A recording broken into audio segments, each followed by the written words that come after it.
ভয়াবহ বন্যার পরিস্থিতির শিকার অনেকে। রাজ্যের বেশ কয়েকটি জেলায় ব্যাপক ক্ষতি হয়েছে।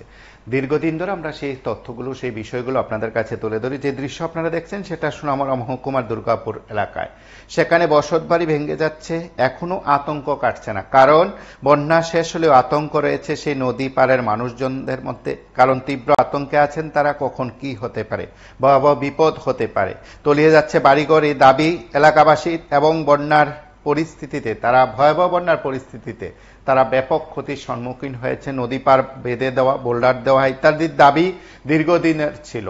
জানা গেছে কিংবা বলা হচ্ছে, এলাকাবাসী সেই দাবি করেছেন কিংবা বক্তব্যে বলেছেন, যখন বক্সনগরে উপনির্বাচন অনুষ্ঠিত হয় তার আগে যিনি বিজেপির প্রার্থী ছিলেন তোফাজ্জল হোসেন, তিনি প্রতিশ্রুতি কিংবা কথা দিয়েছিলেন সেই বাড়িঘর রক্ষা করা হবে, বোল্ডার দিয়ে গোটা যে নদী ভাঙ্গন হবে তা রক্ষা করা হবে, বেঁধে দেওয়ার উদ্যোগ নেওয়া হবে। নির্বাচনের আগে প্রতিশ্রুতি দেওয়া হলেও নির্বাচনের পর বিধায়ক তোফাজ্জল হোসেন সেই এলাকায় যাননি বলে এলাকাবাসী সরাসরি সংবাদ মাধ্যমের মুখোমুখি হয়ে প্রতিক্রিয়া দাবি করেছেন। আমরা একবার শুনি তারা কি বলছেন।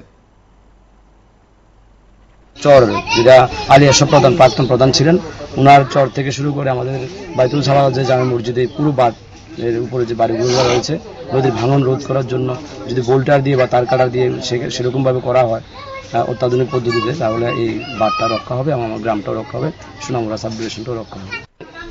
ইমিডিয়েটলি যদি একটু আমাদেরকে রিলিফ দেওয়া হয় তাহলে ভালো হবে। আর আমাদেরকে একদিন আগে এমএলএ সাহেব এসেছিলেন, বলেছে এখান থেকে যতটুকু প্রয়োজন আমরা একটা রিকুইজিশন দেওয়ার জন্য সরকারের কাছে উনি আবেদন রাখবেন এবং ওনার হস্তক্ষেপের মাধ্যমে যত তাড়াতাড়ি কাজটা হয় সেদিকে উনি প্রতিশ্রুতি দিয়ে গেছেন। আমরা 3 ভাই থাকি এখানে। কি নাম? আমার নাম তো জাকির হোসেন, বড় ভাই সেলিম মিয়া, শানু মিয়া, শাহজাহান। কবে তলিয়ে গেছে? ঘর আর কি, সেলিম ভাইয়ের বড় ভাইয়ের ঘর। এটা আমাদের বাথরুম, এই কল, জল খাওয়ার কল ছিল।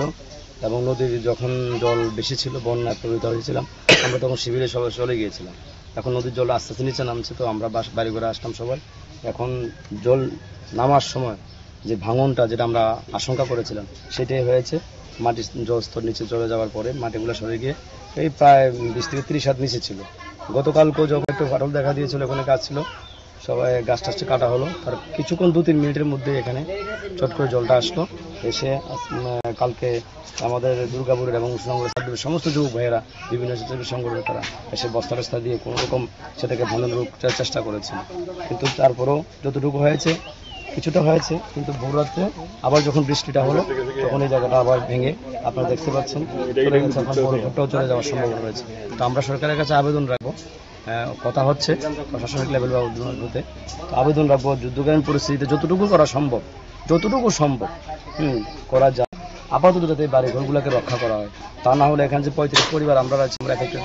আর যেহেতু প্রায় 20 থেকে 25 হাত মেইন রোড, যেটা বাঁধ, মেইন বাঁধ, এখানে প্রায় 20 ফুটের মতো মেইন বাঁধ, যে পরিবেশ দেখা যাচ্ছে, বালুগুলো সরে যাচ্ছে, নিচে মাটিগুলো সরে যাচ্ছে, যদি ইমিডিয়েটলি এটাকে রক্ষা না করা হয় তাহলে দুর্গাপুরের যে বাঁধটা যদি ভেঙে যায়, ঘর দুয়ার ভেঙে, নদী কিন্তু কোনো দিকে চায় না, যেদিকে ছুটে। তো যদি এখানে মানে বাঁধরা আপাতত যদি কিছুটা রিলিফ দেওয়া যায় তাহলে আমাদের এই পরিবারগুলো আপাতত। এটা হঠাৎের মধ্যে হয়েছে, এটা আমরা আশা করিনি। তারপরেও যেহেতু হঠাৎের মধ্যে হয়েছে, আমরা প্রশাসনের কাছে আমাদের যে এমএলএ প্রতিশ্রুতি দিয়েছেন, আমরা আশা করি এটা অতি সত্ত্বরে এমএলএ আমাদের এটাকে পূরণ করে দেবে। আর যে এখন যে পরিবারগুলো ক্ষতিগ্রস্ত আছে, আমি আশা করি আজকের মধ্যেই একটা না একটা কিছু প্রশাসন করে দেবে, আমরা আশাবাদী। প্রশাসনের প্রতিনিধি এসেছে কিনা জানছি, খবরটা গিয়েছে কিনা? হ্যাঁ, গিয়েছে, এখনই আসবে ওরা। আমার এই জায়গার নাম হলো দুর্গাপুর। কবে আপনার যে বাঙ্গার কবলে কবে পড়ছেন? এটা কালকে প্রায় 5:30। বন্যার জলে আপনার এখন জল উঠছিল? হ্যাঁ, জল উঠছিল।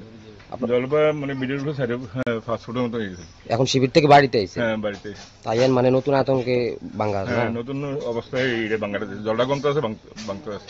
কয়টা পরিবার আছে এদিকে? এখানে টোটাল 35টা পরিবার। এখন আমাদের জানার শুধু 35টা, কোনো এরমই তো এদিকে মানে কি অবস্থায় আছে এখন, কেমন বাংছে এখন? এখানে তো এই যে বাঙ্গাটা ধরছে না, এই বাঙ্গাটা কিন্তু এখানে প্রায় অন্তত 20 ফুট হয়ে গেছে ডাইভ।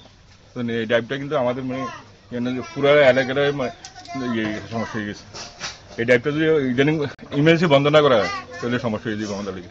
আমরা এখানে থাকতে পারতাম না। এখান থেকে যাই যে আমরা 1 ঘন্টা আগে নাম এই ক্ষমতা আমাদের নেই, বিকল্প কিছু নেই।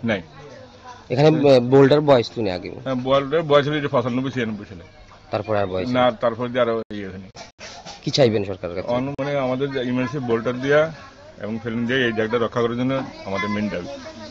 বিধায়ক একটু আগে বলেছিলেন, বিধায়ক ছিল 4-5 দিন আগে, বিধায়ক কইছিল যে আমার জলটা কমলে, বন্যার সময় ছিল কি জলটা কমলে মানে ওই সময় তাই এটা কমসে কম 300 মিটার কাম করানোর চেষ্টা করবো। এখন ওনার কাছে কি দাবি করবেন? ওনার কাছে এই দাবি যে এই কার্যক্রম করে দেয়, প্রতিশ্রুতি যেটা দিয়ে সেটা পালন করে।